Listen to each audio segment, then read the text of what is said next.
Iglesia Ciudad de Refugio presenta Estudio Bíblico en Casa.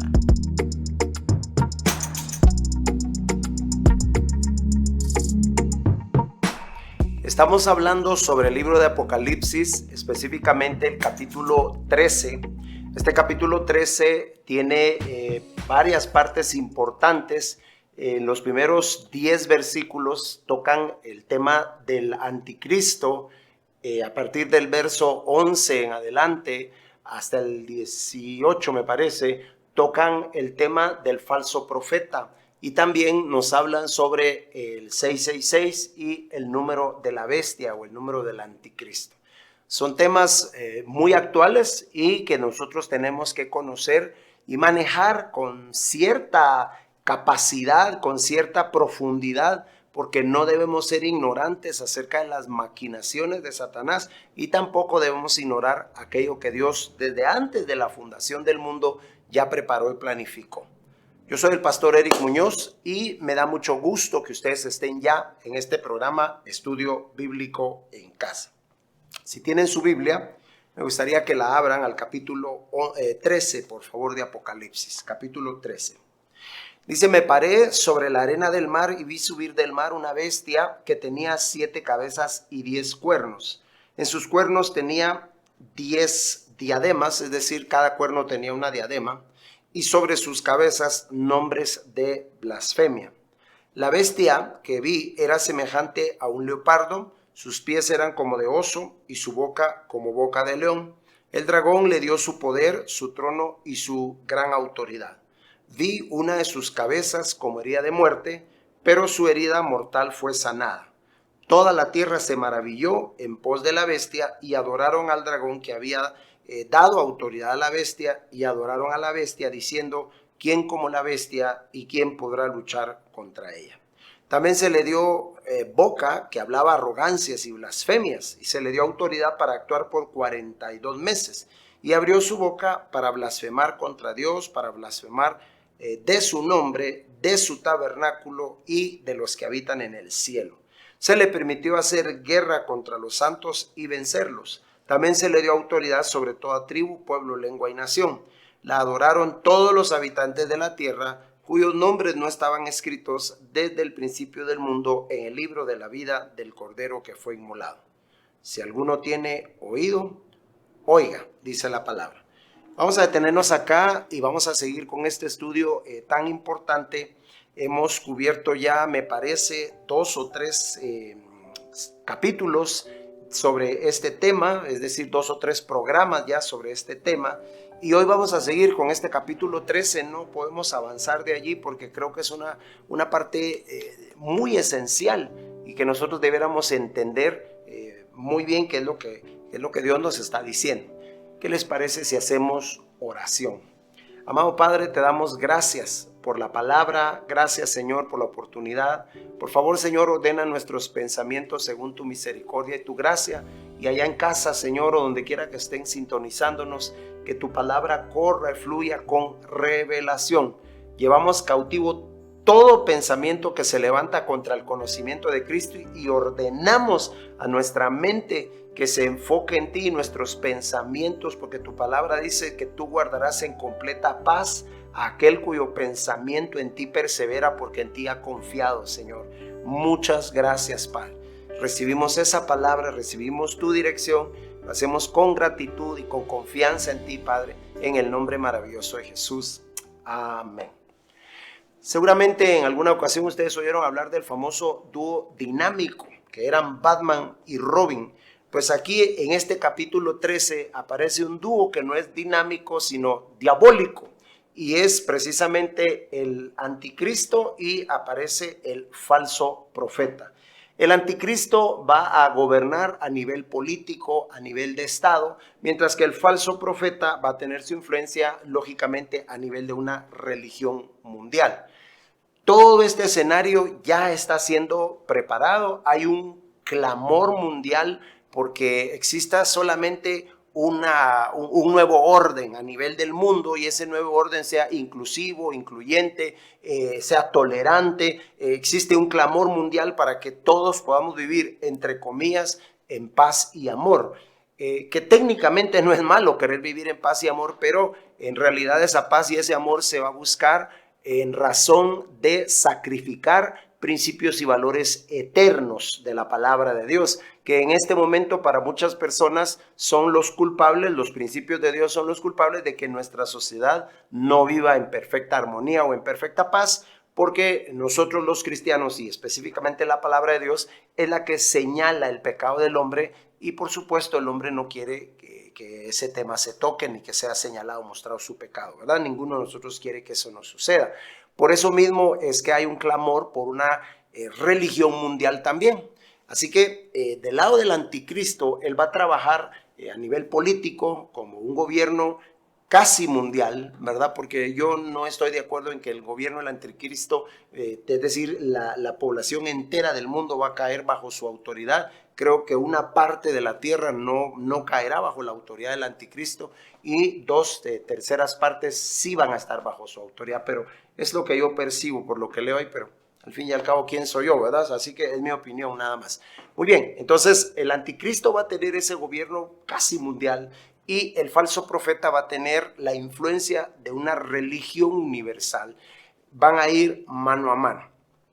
Así como existe, como ustedes se dieron cuenta, que cuando Jesús vino a la tierra, él estaba ministrando en la tierra, pero él mismo decía que todo lo que hacía lo hacía por el poder del Espíritu Santo. Eso está en Mateo capítulo 12. Él dijo, yo por el poder del Espíritu Santo echo fuera a los demonios, sano a los enfermos, levanto a los muertos.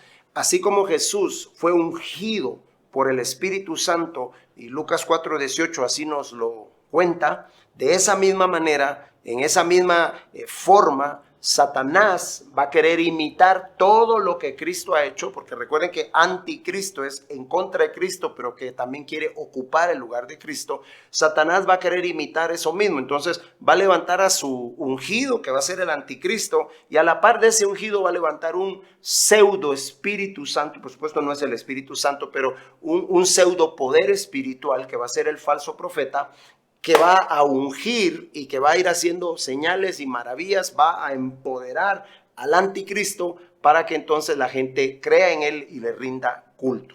Por eso les decía, similar a lo que pasó con Jesús. Jesús no hizo ningún milagro, sino hasta después de ser ungido por el Espíritu Santo, este anticristo va a manifestar poderes sobrenaturales gracias a la unción que va a venir de este falso profeta sobre su vida.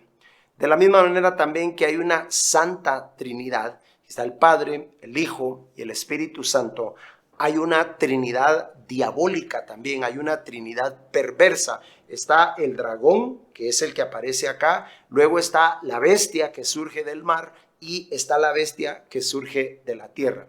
El dragón es Satanás, la bestia que surge del mar es el anticristo y la bestia que surge de la tierra a partir del verso 11 es el falso profeta. Entonces aquí tenemos también una trinidad diabólica, una trinidad perversa, y no es otra cosa más que el intento vano y fútil de Satanás de querer imitar, pero es decir, tergiversar todo lo que Dios ha hecho. También hay que entender que así como hay es decir, está el anticristo, también hay muchos anticristos.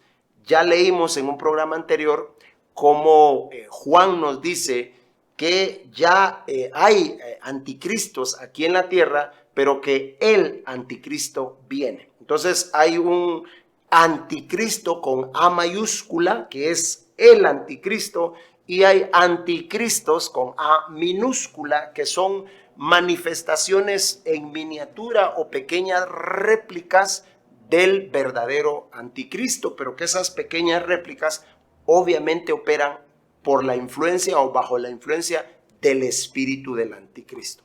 Por eso es que a través de las épocas y las edades, especialmente cuando se han levantado líderes muy malos, muy perversos, como en el caso de Hitler. Hitler sí fue un anticristo, pero no fue el anticristo. Y así podríamos decir que Hitler era un anticristo y Mussolini era podríamos decir que era su profeta, ¿verdad? Su falso profeta. O sea, hay hay ejemplos de anticristos que se han levantado. El caso de Nerón. Nerón cuenta la historia que embarraba en brea a los cristianos y luego literalmente los empalaba, es decir, los hacía atravesar desde un extremo hacia el otro en una vara, en un palo, y ya untados de brea los encendía como antorchas humanas para iluminar su palacio. Así trataba a los cristianos, una cosa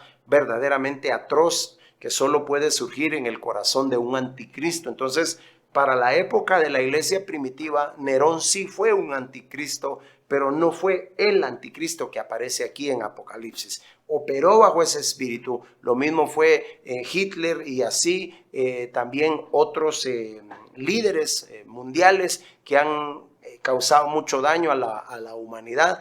También pueden considerarse como pequeños anticristos, pero no han sido el anticristo. Esto es importante entenderlo porque a veces, dependiendo qué postura interpretativa tenga uno, ¿verdad? Así puede pensar que ya se cumplió todo lo que está escrito en la palabra del Señor, o tomarlo nada más como una referencia histórica sin entender que también esto es profético y que tiene un momento futurista en donde va a cumplirse. Muy bien. También hay que entender acerca del anticristo que él anhela y desea contrarrestar todo lo que Cristo ha hecho. Les mostré la semana pasada, me parece, en uno de los programas, cómo Satanás quiere lo mismo que Dios o que Jesús tiene. Por ejemplo, a Jesús se le da gloria, el anticristo quiere esa gloria, quiere que lo adoren. A Jesús se le llama Dios, el anticristo quiere ser llamado Dios. A Jesús lo adora, dice Apocalipsis, toda lengua, pueblo, tribu y nación. Aquí dice que al anticristo lo adoraron de toda lengua, pueblo, tribu y nación. Entonces es un paralelismo, por supuesto, diabólico, pervertido, el que el anticristo quiere ocupar, inspirado por Satanás, por supuesto, de tomar lo que solamente le pertenece a Cristo. Hoy vamos a hacer una comparación entre Cristo y el anticristo. Vamos a irnos mano a mano, paso a paso. Vamos a hacer un paralelismo y que nosotros nos demos cuenta cómo Satanás se viste de ángel de luz, pero en realidad sabemos que es el enemigo, es el adversario, es el diabolos, ¿verdad? Pero eso lo vamos a ver ahora cuando regresemos de esta pausa.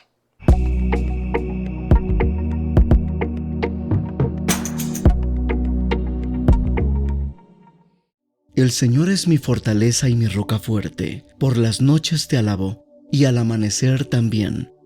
No temeré mal alguno, porque en ti confía mi alma.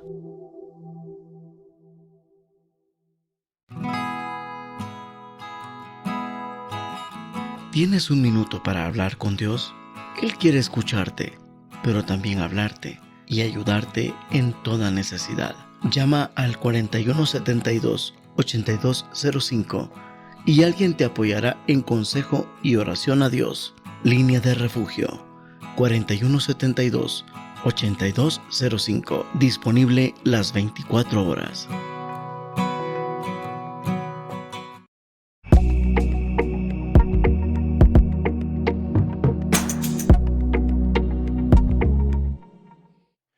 Analicemos entonces con mucho cuidado cuáles son algunos de estos paralelismos entre Jesucristo y el anticristo y cómo desde el principio Satanás ha querido ocupar el lugar de Dios.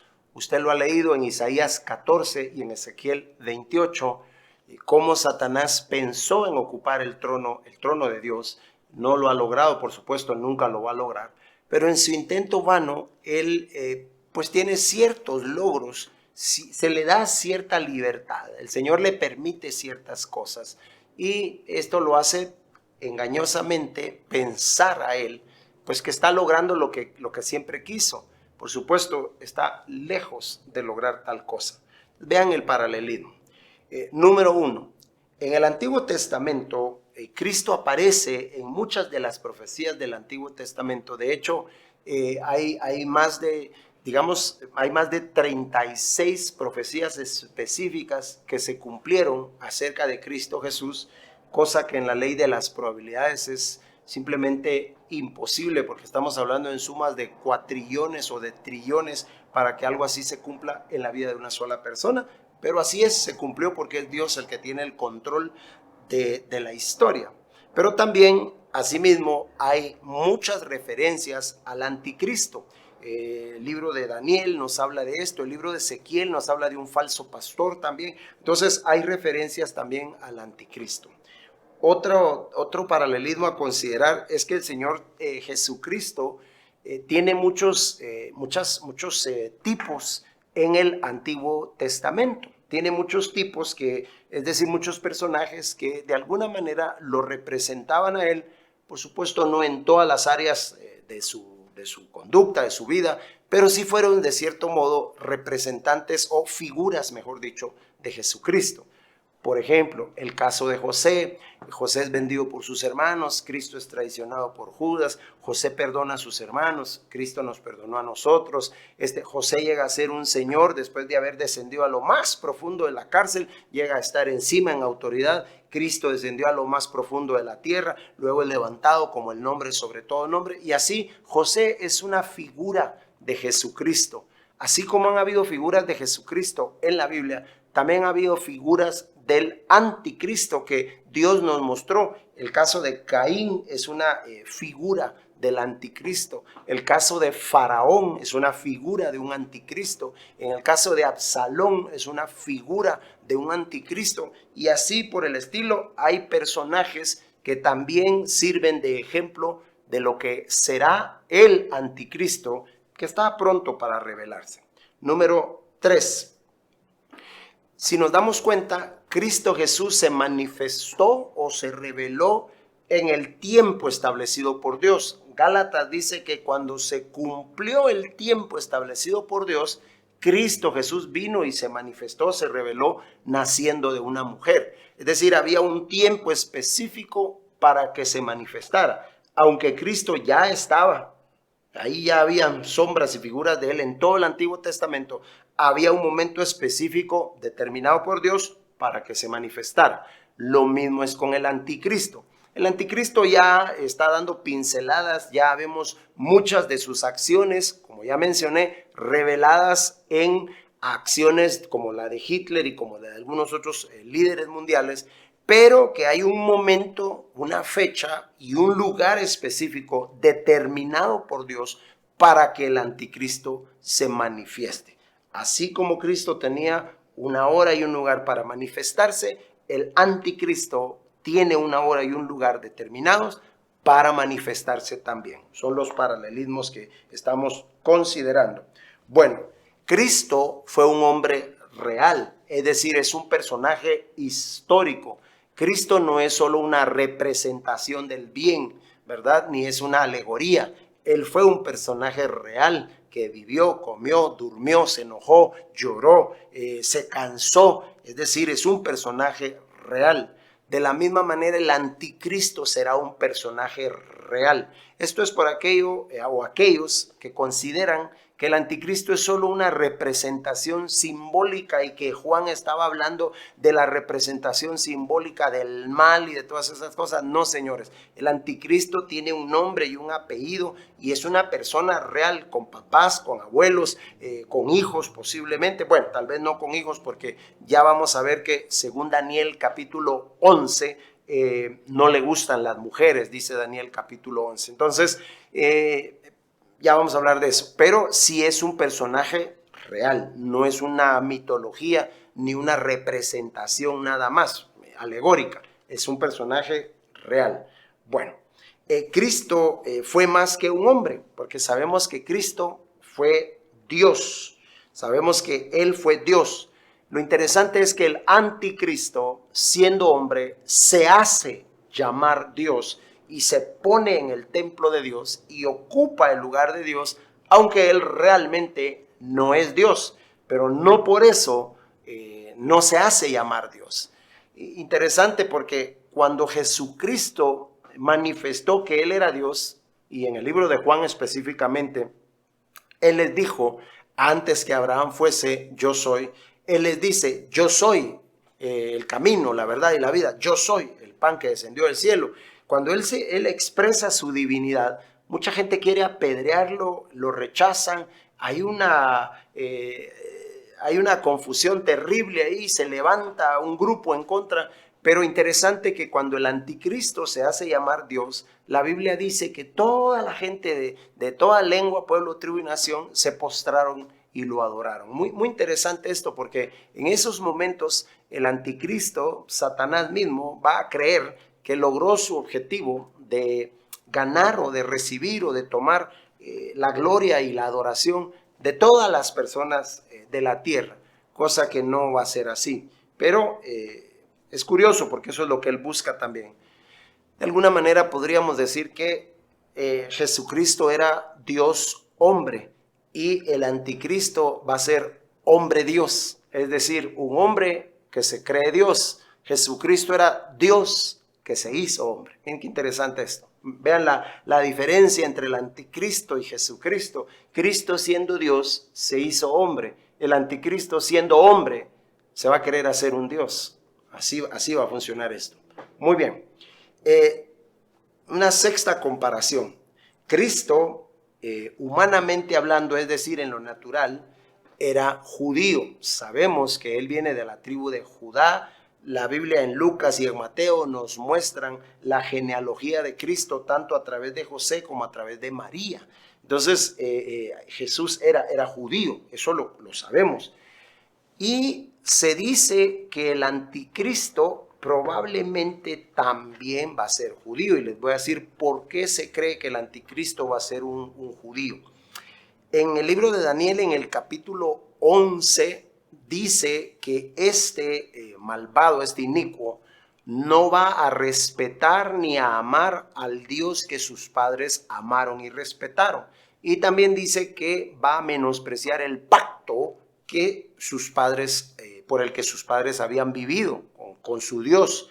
Entonces, al tomar esta expresión, porque es una expresión judía, se cree seriamente que está hablando de que los judíos han vivido bajo el pacto de Dios, han respetado hasta cierto punto ese pacto con Dios y, por supuesto, un judío que nace en el judaísmo e inmediatamente es enseñado acerca de las costumbres judías, acerca de el Dios de los hebreos, de los judíos, pero este muchacho dice, no va a respetar ni a amar al Dios de sus padres.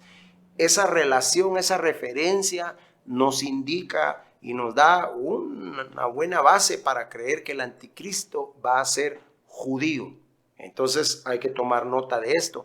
Y creo que ese punto de vista es sustentable porque va a ser un pacto con los judíos también más adelante y va a lograr, como dije, traer la paz entre judíos y palestinos. Por lo tanto, creo que a un judío se le haría mucho más fácil poder traer esa paz. Otra característica, o mejor dicho, otra comparación que tenemos que hacer entre Jesucristo y el anticristo es que Cristo hizo un pacto con la nación de Israel. Nosotros sabemos que a través de toda la historia del Antiguo Testamento Dios hizo pactos, pero finalmente el pacto de pactos, el pacto que al final cuenta, el que vale, es el que Cristo Jesús vino a hacer. Se sentó en aquella mesa en la última cena, levantó aquella copa y aquel pan y les dijo, esta sangre, esta copa representa mi sangre, este pan representa mi cuerpo. Ese día se selló un pacto. Los que estaban ahí, los recipientes directos, los receptores directos de este pacto, todos eran judíos. Cristo hizo un pacto con los judíos, pero ese pacto abarcaba a las naciones, a los gentiles también. El anticristo buscará hacer un pacto directo con los judíos, pero ese pacto que el anticristo haga con los judíos va a beneficiar al resto del mundo porque va a traer un cierto alivio y un cierto respiro y una sensación de paz a nivel mundial, porque en este momento que estamos grabando estos programas hay varios conflictos bélicos. Los dos más famosos, el de Rusia y Ucrania, y el que potencialmente se desarrolla en este momento entre Taiwán y China, y esto también involucra a Estados Unidos contra China.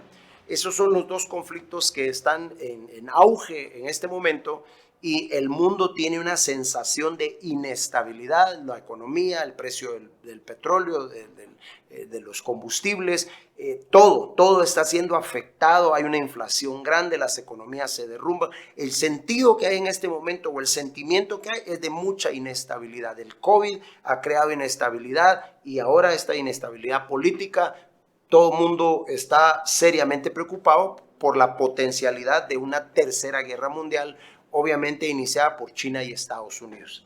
En fin, también en este momento hay un conflicto entre palestinos y judíos. Están lanzando misiles hacia Israel. Israel está respondiendo con mano poderosa, como siempre lo hace. Todas esas cosas crean un ambiente mundial de inestabilidad. ¿Se imaginan ustedes que en este momento surgiera un líder político, un estadista, alguien que lograra convencer a Putin, que lograra convencer al presidente de China, al presidente de Estados Unidos, a la presidenta de Taiwán, al primer ministro israelí, a los representantes de los palestinos, Hamas, y el otro grupo guerrillero que está ahí, terrorista, y que lograra en un momento, así tan simple, traer paz y decir, se acabaron todos estos conflictos? Por supuesto que si fuera el mismo personaje, la gente lo aplaudiría, la gente lo respetaría. Es más, creo que tendría cuántos seguidores en Twitter y cuántos seguidores en Facebook, porque logró lo que ninguno ha podido lograr. Eso es exactamente de lo que la Biblia está hablando. La Biblia nos está contando lo que va a suceder mañana, solo que nos lo cuenta hoy. Alguien dijo que cuando usted abre la Biblia, abre las noticias de mañana, pero las puede leer hoy. Y así es. La palabra de Dios siempre se cumple. Pasará el cielo, pasará la tierra, pero la palabra de Dios nunca va a pasar. Así que con esta séptima comparación entre Cristo y el anticristo, vamos a quedarnos hoy aquí esperando que ustedes, pues como decimos en buen chapín, se queden picados, ¿verdad? Y que puedan regresar para la próxima enseñanza. Les mandamos un abrazo, que el Señor los guarde y que el Espíritu Santo los guíe en todo. Bendiciones.